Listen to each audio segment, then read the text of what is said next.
Eu quero ler com vocês o texto que está em Isaías, capítulo 40, versos 12 a 31.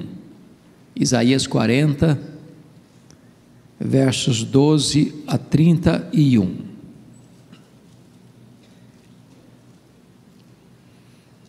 A majestade do Senhor. Vocês verão que todo esse texto está regido por perguntas retóricas. E na medida que o profeta pergunta, a resposta já está embutida na pergunta. E todo esse texto tem o propósito de enaltecer, de exaltar a Deus pela sua majestade. Então, acompanhe e depois mantenha a sua Bíblia aberta, por favor. Está escrito: quem na concha da sua mão mediu as águas e tomou a medida dos céus a palmos? Quem recolheu na terça parte de um éfa o pó da terra e pesou os montes em romana e os outeiros em balança de precisão? Quem guiou o Espírito do Senhor, ou como seu conselheiro o ensinou? Com quem tomou ele conselho para que lhe desse compreensão? Quem o instruiu na vereda do juízo e lhe ensinou sabedoria e lhe mostrou o caminho de entendimento? Eis que as nações são consideradas por ele como um pingo que cai de um balde e como um grão de pó na balança. As ilhas são como o pó fino que se levanta. Nem todo o Líbano basta para queimar, nem os seus animais para um holocausto. Todas as nações são perante ele como coisa que não é nada. Ele as considera menos do que nada, como um vácuo. Com quem comparareis a Deus? Ou que coisa semelhante confrontareis com ele? O artífice funde a imagem, e o ourives a cobre de ouro, e cadeias de prata forja para ela. O sacerdote idólatra escolhe madeira que não corrompe, e busca um artífice perito para assentar uma imagem esculpida que não oscile. Acaso não sabeis? Porventura não ouvis? Não vos tem sido anunciado desde o princípio? Ou não atentastes para os fundamentos da terra? Ele é o que está assentado sobre a redondeza da terra, cujos moradores são como gafanhotos. Ele quem estende os céus como cortina e os desenrola como tenda para neles habitar. Ele quem reduz a nada os príncipes e torna em nulidade os juízes da terra. Mal foram plantados e semeados, mal se arraigou na terra o seu tronco, já se secam quando um sopro passa por eles e uma tempestade os leva como palha. A quem, pois, me comparareis para que eu lhe seja igual? Diz o santo. Levantai ao alto os olhos e vede, quem criou estas coisas? Aquele que faz sair o seu exército de estrelas, todas bem contadas, as quais ele chama pelo nome, por ser ele grande em força e forte em poder, nenhuma só vem a faltar. Por que, pois, dizes, ó Jacó, e falas, ó Israel, o meu caminho está encoberto ao Senhor, e o meu direito passa despercebido ao meu Deus? Não sabes? Não ouviste que o eterno Deus, o Senhor, o Criador dos fins da terra, nem se cansa, nem se fatiga? Não se pode esquadrinhar o seu entendimento. Faz forte ao cansado e multiplica as forças ao que não tem nenhum vigor. Os jovens se cansam e se fatigam, e os moços exaustos caem. Mas os que esperam no Senhor renovam as suas forças, sobem com asas como águias, correm e não se cansam, caminham e não se fatigam. Amém? Gostaria que você pousasse os olhos de novo em dois versículos. O primeiro, no verso 18, é a pergunta do profeta: com quem comparareis a Deus? Ou que coisa semelhante confrontareis com ele? Agora o verso 25, o próprio Deus pergunta: a quem, pois, me comparareis para que eu lhe seja igual? Diz o santo. Eu gostaria de tratar hoje, irmãos, sobre o nosso Deus incomparável. Nós estamos vivendo dias extremamente angustiantes. Quando estávamos imaginando sair da pandemia, vem a invasão da Rússia à Ucrânia. o mundo ainda está muito inseguro. Em 1985, Mikhail Gorbachev, no seu livro Perestroika, reconheceu que o arsenal nuclear daquela época, 85, era suficiente para varrer o planeta Terra do mapa 27 vezes. Agora, os especialistas dizem, neste momento, que só o arsenal da Rússia e Estados Unidos dá para destruir o planeta Terra 16 vezes. A grande angústia das nações é que uma terceira guerra mundial não terá vencedores nem vencidos. Os homens estão perplexos, acuados, com medo, porque se os ânimos se descontrolarem e se as nações se envolverem nesse conflito de forma mais ampla, nós poderemos ter um futuro absolutamente desconhecido e incerto para a humanidade. Com isso tudo, muita gente fica questionando, mas e Deus? Onde está Deus? Onde está o governo de Deus?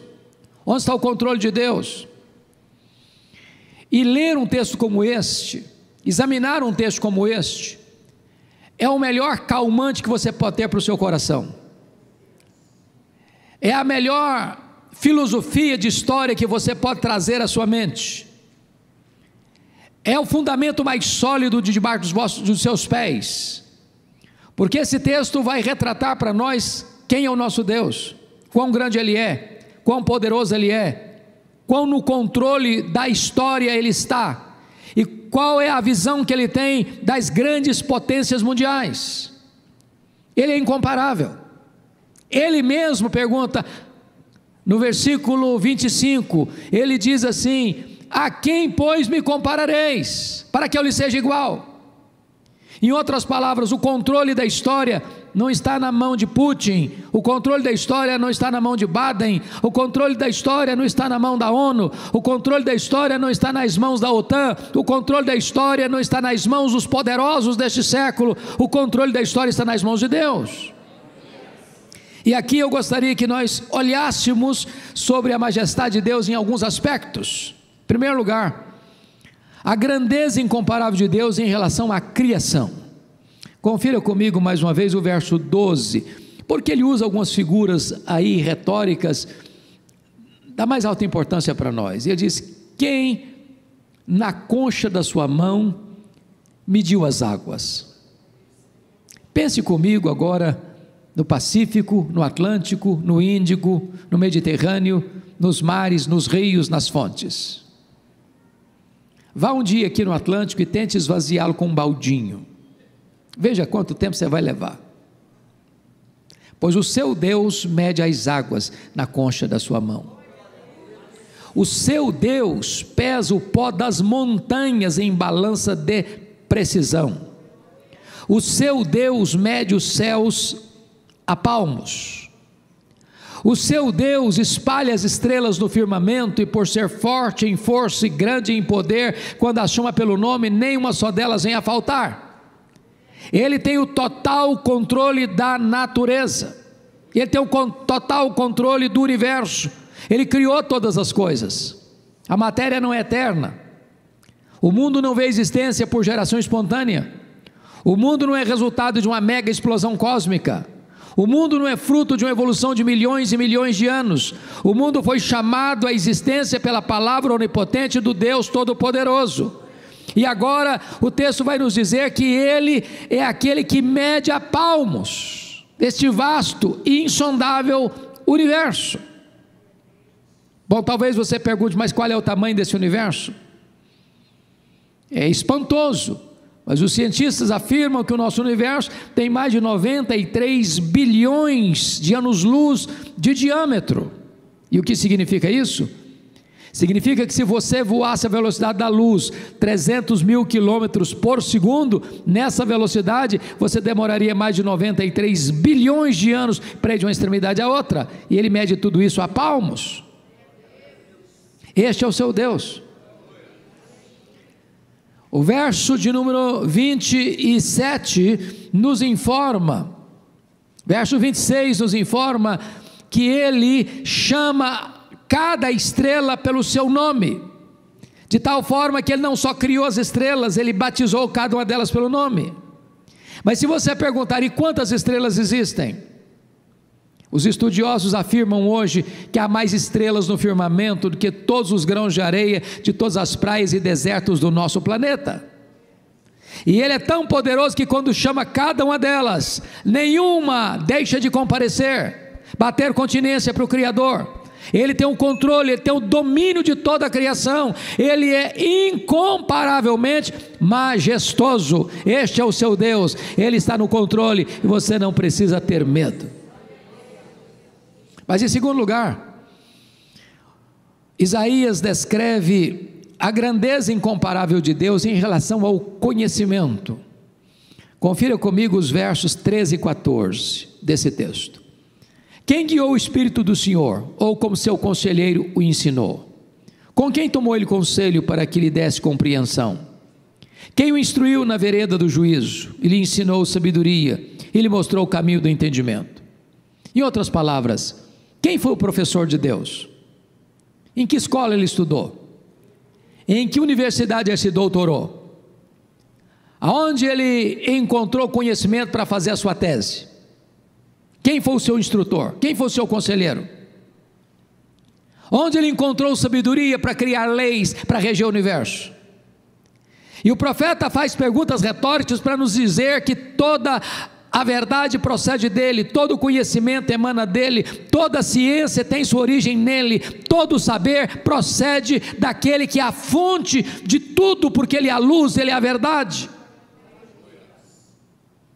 É por isso, amados, que a igreja cristã não tem medo da ciência. O que laborou séculos a fio contra a fé cristã não foi a ciência, foram as teorias de alguns cientistas. Estou plenamente de acordo com quem disse o seguinte: a ciência e a Bíblia nunca estarão em choque, em contradição. Se a ciência for corretamente entendida e se a Bíblia for corretamente interpretada, elas nunca entrarão em conflito, porque tanto a ciência quanto a Bíblia têm o mesmo autor, que é Deus. Então o profeta está dizendo que ninguém pode ser comparado a Deus no que concerne ao conhecimento, porque Ele detém todo o saber, dele procede todo o entendimento, dele vem toda a lógica, toda a razão, toda a sabedoria, toda a ciência, toda a verdade. Ele é incomparável nesse sentido. Mas em terceiro lugar, confira comigo, o profeta Isaías vai dizer que Deus é incomparável também em relação às nações. Olha o verso 15 a 18. Eis que as nações são consideradas por ele como um pingo que cai de um balde, e como um grão de pó na balança. As ilhas são como pó fino que se levanta. Nem todo o Líbano basta para queimar, nem os seus animais para um holocausto. Todas as nações são perante ele como coisa que não é nada. Ele as considera menos do que nada, como um vácuo. Com quem comparareis a Deus? Ou que coisa semelhante confrontareis com ele? Então vamos entender, no contexto de Isaías, quando você falava em nações, nas poderosas nações, ele poderia trazer à sua memória os poderosos impérios da época, ou dos impérios passados, ou do império presente, ou dos futuros. Ele podia pensar no Egito, os seus faraós. Ele podia pensar na poderosa Assíria, que dominou o mundo, que conquistou as 10 tribos do reino do norte, que cercou Jerusalém. Ele poderia olhar para a grande Babilônia de Nabucodonosor, senhora e dona do mundo. Ele poderia olhar para o império medo-persa, que conquista a Babilônia e governa o mundo. Ele poderia olhar para o grande e poderoso império greco-macedônio, com Alexandre o Grande à sua frente. Ele poderia olhar para frente e ver o poderoso império romano, com seus Césares revestidos de poder e loucura ao mesmo tempo. E quando ele olha para todas essas nações, ele diz: todas essas nações poderosas aos olhos do nosso Deus, não passam de um pingo que cai num balde, num pó, numa balança de precisão, como nada, como um vácuo, como menos do que nada. Mas talvez hoje a gente olhe para as grandes nações do mundo contemporâneo, talvez você pense nos Estados Unidos, na China, no Japão, na Alemanha, na Inglaterra, na França, na Rússia, no Canadá, no Brasil, e Deus olha para todas estas nações com seu poder econômico e poderio bélico, e Deus considera todas elas como um pingo que cai num balde, como um pó numa balança de precisão, como um vácuo, como nada, como menos do que nada, pois este é o seu Deus. Ele é incomparável, Ele está no controle, Ele está no trono, Ele tem as rédeas da história em suas mãos. Você não precisa ter medo, a história não está à deriva, a história não é um caminhão sem freio ladeira abaixo, a história não está dando voltas em círculo como pensavam os gregos, a história está nas mãos daquele que está sentado no trono. Ele venceu para abrir o livro e desatar os selos, e Ele está levando a história a uma consumação gloriosa e a vitória de Cristo e da sua igreja.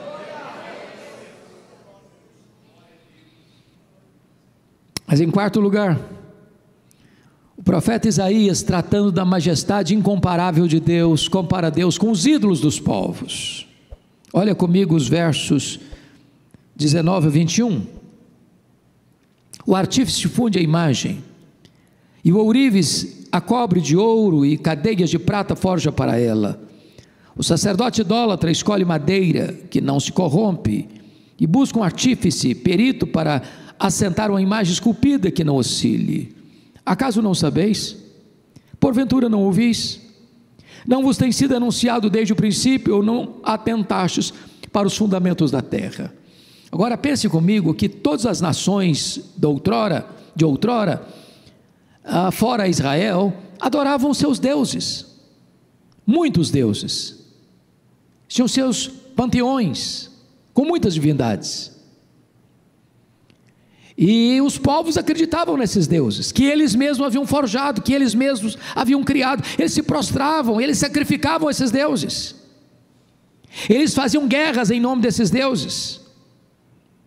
E agora está aqui o profeta Isaías comparando, contrastando o único Deus vivo e verdadeiro, o incomparável Deus, com os ídolos. E não tem nada que atente mais contra a lógica, contra o bom senso, contra a razão, contra o entendimento lúcido do que a idolatria. Imagine o que é um cidadão ir para uma floresta e cortar uma árvore e serrar em toras, e entregar uma dessas toras nas mãos de um artífice que vai trabalhar a madeira, que vai formar uma imagem, e depois chama-se um ourives para cobrir essa imagem de madeira de ouro, e depois chama alguém para fixar numa base de prata, para que ela não caia para lá nem para cá. E agora o profeta está perguntando: o que são esses ídolos diante de Deus? Os ídolos têm boca, mas não falam, têm mãos, mas não apalpam, têm olhos, mas não enxergam, têm nariz, mas não cheiram, têm pernas, mas não andam. Eles não podem salvar, eles não têm vida, eles não podem socorrer, porque eles precisam ser socorridos. Quando há uma invasão, eles têm que ser carregados nas costas, porque eles não podem livrar sequer a si mesmos. Mas o seu Deus criou você, o seu Deus sustenta você, o seu Deus protege você, o seu Deus perdoa você, o seu Deus salva você. Nele vivemos, nos movemos e existimos. Ele quem nos dá a vida, a respiração e tudo mais. Este é o nosso Deus incomparável. Mas em quinto lugar, o profeta Isaías vai comparar Deus com os príncipes, com os governantes. Veja comigo os versos 22 a 25. Ele é o que está assentado sobre a redondeza da terra, cujos moradores são como gafanhotos. Ele quem estende os céus como cortina e os desenrola como tenda para neles habitar. Ele quem reduz a nada os príncipes e torna em nulidade os juízes da terra. Mal foram plantados e semeados, mal se arraigou na terra o seu tronco, já se secam, quando um sopro passa por eles, e uma tempestade os leva como palha. A quem, pois, me comparareis, para que eu lhe seja igual, diz o Santo? Agora pensem comigo nos grandes líderes do passado, nos faraós do Egito, em Senaqueribe da Assíria, em Nabucodonosor da Babilônia, em Dario I, em Ciro, no Império Medo-Persa, em Alexandre o Grande, no Império Greco-Macedônio.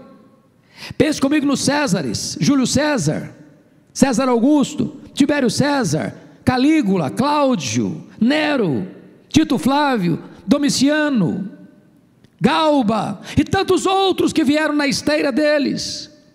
Onde eles estão? Qual o endereço deles? Onde está o poder deles? Onde está a glória deles?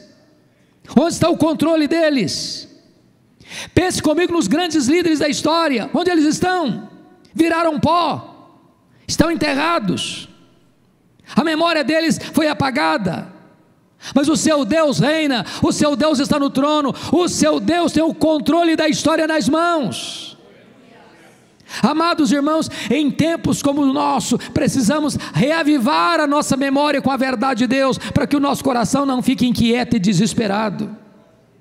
Nosso Deus não perdeu o controle, nosso Deus não está lá esfregando as mãos no céu sem saber o que fazer. O nosso Deus reina, nosso Deus está com as rédeas da história em suas poderosas mãos. É bem verdade que, segundo a carta de Pedro, capítulo 3, diz que o céu, a terra e as obras que estão na terra, os prédios, os monumentos, os edifícios, as casas, as pontes, e tudo aquilo que a mão do engenheiro, do arquiteto pôs de belo para você ver, tudo isso, diz a Escritura, está entesourado para o fogo. E então tudo isso será incendiado, e os céus se derreterão abrasados, e os elementos se desfarão. Mas sabe quem vai apertar o botão? Não é o homem, não é Putin, não é Biden, não é qualquer presidente do mundo.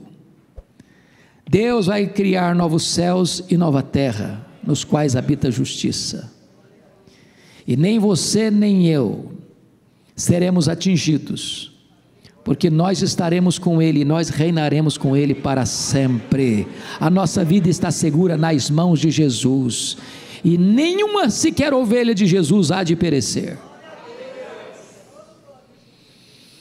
Depois que o profeta Isaías trata desta grandeza incomparável de Deus, como um pregador que era, ele começa a fazer a aplicação do seu sermão, e a aplicação começa no verso 27, confira comigo. Então agora ele começa a confrontar o povo, nas seguintes palavras: porque pois dizes, ó Jacó, e falas, ó Israel, o meu caminho está encoberto ao Senhor, e o meu direito passa despercebido ao meu Deus. Às vezes o povo de Deus é quem está questionando Deus. Se nós não conhecermos a Deus, a gente cai nessa vala comum aí. Eles vão fazendo duas acusações a Deus. A primeira acusação é que Deus não conhece, meu caminho está encoberto a Ele, Ele não sabe de tudo, Ele não está vendo tudo. Talvez de viagem, ou cansado, ou dormindo, como o profeta Elias censurou e zombou dos adoradores de Baal. O povo de Deus diz: não, Deus não está sabendo o que eu estou passando, não estou passando uma magrela aqui, Deus não está vendo nada, Deus não está sabendo de nada, Deus não está fazendo nada. Mas tem uma segunda acusação no verso 27, e o meu direito passa despercebido ao meu Deus. Estão acusando Deus de não dar a eles o que eles têm direito, estão acusando a Deus de injusto, não só de não conhecer, não só de não interferir, mas também de não fazer o que é justo, porque eles merecem, e Deus não está dando. Essa acusação não vem dos pagãos, essa acusação vem de dentro do povo de Deus.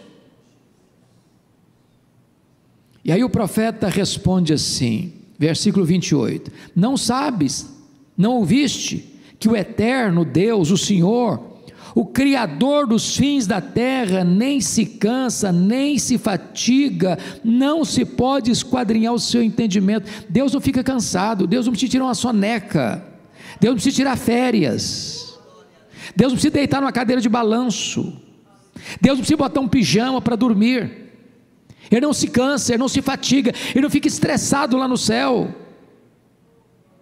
Mas agora notem vocês, que aqui tem uma colocação da mais alta importância: não se pode esquadrinhar o seu entendimento. O que significa isso? Significa que Deus é maior que a nossa capacidade de entendimento da realidade. Se eu pudesse compreender tudo sobre Deus, eu seria do tamanho dele, eu seria igual a ele, eu seria coigual com ele. O nosso Deus, irmão, sempre será maior que a nossa capacidade de compreensão. É por isso que Ele é Deus, é por isso que Ele tem atributos que eu e você jamais teremos, nem lá no céu. Só Ele é autoexistente, só Ele é infinito, só Ele é imenso, só Ele é eterno, só Ele é imutável, só Ele é onipotente, só Ele é onipresente, só Ele é onisciente, só Ele é transcendente, só Ele é soberano. Ele é muito maior que a sua capacidade de entender. Há coisas que você vai perguntar e você não vai ter resposta, como Jó, que questionou, que perguntou, que fez 16 vezes a mesma pergunta: por que, meu Deus? Que fez 34 queixas contra Deus, e quando Deus respondeu a ele, Deus não respondeu a nenhuma das perguntas dele, mas Deus se revelou tão poderosamente a ele, Deus se mostrou de uma maneira tão grandiosa a ele, que ele diz: ah, meu Deus, eu te conhecia só de ouvir, mas agora os meus olhos te veem, e eu me abomino no pó e na cinza. Deus é maior do que você, Deus é maior que a sua razão, Deus é maior que a sua compreensão. Ele não pode ser esquadrinhado, o seu saber é muito maior que o nosso. Seu papel é descansar e crer. Ele está no controle, Ele é seu Pai, e mais, Ele trabalha para aqueles que nele esperam. Mas aí chega o verso 29, e há uma declaração: faz forte ao cansado e multiplica as forças ao que não tem nenhum vigor. Bom, talvez você possa dizer: bom, isso aqui é comigo, estou cansado, estou assim, o tanque na reserva, estou andando já com a lâmpada vermelha do tanque acendendo, e eu quero dizer para você que se você entrou aqui hoje cansado, Deus pode dar uma B12 na sua veia espiritual e levantar você, pôr você de pé. Quem fortalece a gente é Deus, quem dá ânimo é Deus, quem encoraja é Deus, quem bota brilho nos seus olhos é Deus, quem bota um cântico de vitória nos seus lábios é Deus. Ele hoje está aqui para fortalecer você, para botar você de pé, para restaurar a sua sorte, para alegrar a sua alma, para renovar o seu ânimo, para fortalecer você. Chega o verso 30, ele diz assim: os jovens se cansam e se fatigam, e os moços de exaustos caem. Fico pensando, se os moços ficam exaustos e caem, e nós os velhos, como é que fica? A questão básica é a seguinte: há uma força que não é suficiente, a força dos músculos, a força da juventude, a força do braço, a força da saúde. Ela é fraca demais, ela é frágil demais. Se você confiar na sua saúde, se você confiar na sua força, se você confiar na sua inteligência, se você confiar na sua sabedoria, se você confiar na sua riqueza, você está escorado num bordão frágil demais. Você vai ficar exausto, você vai cair. Mas olha o contraste, olha a conjunção adversativa do versículo 31, mas os que esperam no Senhor renovam suas forças, sobem como asas, correm e não se cansam, caminham e não se fatigam. Eu quero encorajar você nesta noite a confiar no Senhor. Tira os seus olhos dos noticiários que alarmam a sua alma. Tira os seus olhos dos arautos do caos. Tira os seus olhos dos profetas do pessimismo. Tira os seus olhos das notícias as mais atravessadas que têm o propósito de aterrorizar a sua alma. Põe os seus olhos em Deus, confia nele e você será fortalecido. Os que esperam no Senhor renovam as suas forças.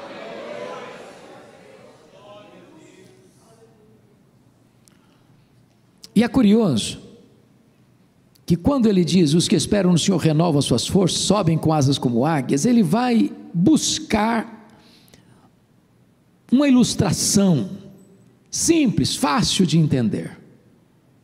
Águia. E eu queria deixar 3 versículos da Bíblia para encerrar esta breve meditação sobre a águia, para a gente entender. O primeiro deles está lá no Salmo 103, versículo 5. Que diz que Deus renova a nossa mocidade como a da águia. Os estudiosos dizem que a águia vive em torno de 100 anos, e que de um período para outro, ela muda sua plumagem. Quando as penas estão enferrujadas, ela passa por uma espécie de remoçamento, remoça a sua juventude, trocando as penas, reforçando o bico e as garras. Eu quero dizer para você que Deus, assim como Ele faz com a águia, Ele faz com você. Tem hora que você está cansado, tem hora que você está estressado, tem hora que você está pensando até em desistir da vida, tem hora que você acha que não dá mais jeito, não tem mais saída para você, e é nessa hora que Deus vem e renova o seu ânimo, renova a sua fé, renova a sua saúde, renova a sua disposição e põe você de pé outra vez. Segundo texto, está lá em Jó capítulo 39, versos 27 e 28, quando diz que a águia coloca o seu ninho no alto dos penhascos, longe dos predadores. Eu acho isso magnífico, porque os que esperam no Senhor, ao renovarem suas forças, passam a cuidar com mais zelo da sua prole, da sua descendência, de seus filhos. Meus irmãos, os predadores estão por aí, rondando, espreitando os nossos filhos, nas escolas, nas ruas, nas festas, nos encontros, por todos os lados. Às vezes até dentro das famílias. Estava lendo, pastor Flávio, esta semana, que mais de 50% dos abusos que uma criança sofre sexualmente acontece dentro da família, entre os parentes, tios, primos. E nós, que somos aqueles que esperam no Senhor, precisamos nos acautelar, sermos mais prudentes, mais vigilantes, mais cuidadosos, para colocar o ninho dos nossos filhos no alto dos penhascos, longe dos predadores, protegê-los.